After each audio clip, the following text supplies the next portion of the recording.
Hi, pre-season testing is now done. I'm back for Barcelona. 2 weeks to go now before the first race in Melbourne. We're all excited. Time to answer your questions. So chuck them to me here and I'll get answering. First up, Renault Sport F1. What's your favourite colour? Well, my favourite helmet in F1 is this one here, and Senna's. It's got yellow in it, so I think you should be happy too.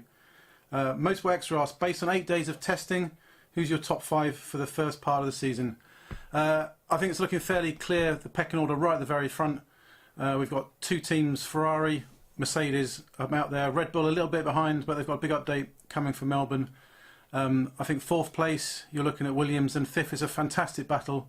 Force India, Renault, Haas, Toro Rosso, and I think it's going to fluctuate a lot. And that's going to be a huge development race as we go on for the season. Christoph Macher asks, prediction for Melbourne. I'm going to go for Ferrari, just for something a bit different. And the season in general, I think we're going to see the top 3 teams pull clear. And I think it's too hard to predict the development race at the moment. F1 Racing asked, suitcase unpacking video, question mark? I'm going to leave that for Codder's F1.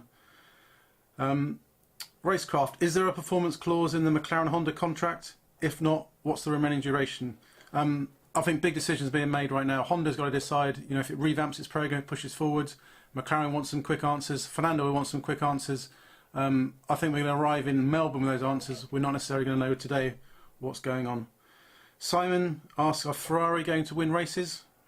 Yeah. I mean, judging by their pace of their car, the fact they were confident enough to do some sandbagging in the test, it's all looking very, very good.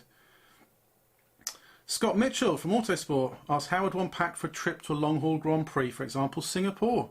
Again, I'll refer you to Stuart Codling. Let's have a look.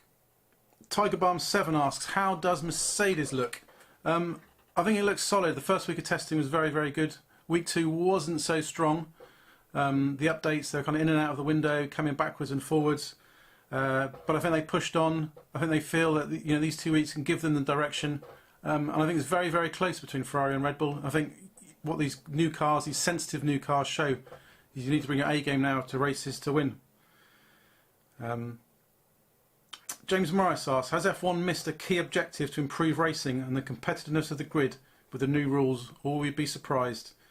I think it can be close. I think you can't decide, if the rules have worked or not till we've actually seen some races. And Melbourne may not. There's never been a great race in the past. There'll be different races. The drivers will be pushing more. There won't be degradation. We won't have crazy strategies. I think they'll elaborate more. But you can't say, a race with 1 overtaking move is worse than a race with 10 overtaking moves. Let's wait for Melbourne. Nofaz asks, under the current regulations, can Honda redesign their way out of the current crisis? Or is there too much lead time involved? I think there's a long lead time. This isn't a quick solution from Honda. Some big reliability issues to address. They need to unlock the power as well. This is a long game. I think the question now is, has McLaren and have Fernando Alonso got the patience to wait? Tim Cooper's asked, when we start to see the first big changes from Liberty, broadcasting, events, racing. I think we've seen the first thing with the new social media restrictions eased a little bit from testing. I think it worked well. The fans were pretty happy. I understand it's going to stay in place for the races. Maybe not during sessions. Maybe they won't be allowed the track action, but they'll definitely push on from there. And Zara Daniela asks, is sandbagging still fashionable? I'd say, judging by what Sebastian Vettel did, putting those quick laps in, backing off outside the final corner, I'd say definitely yes.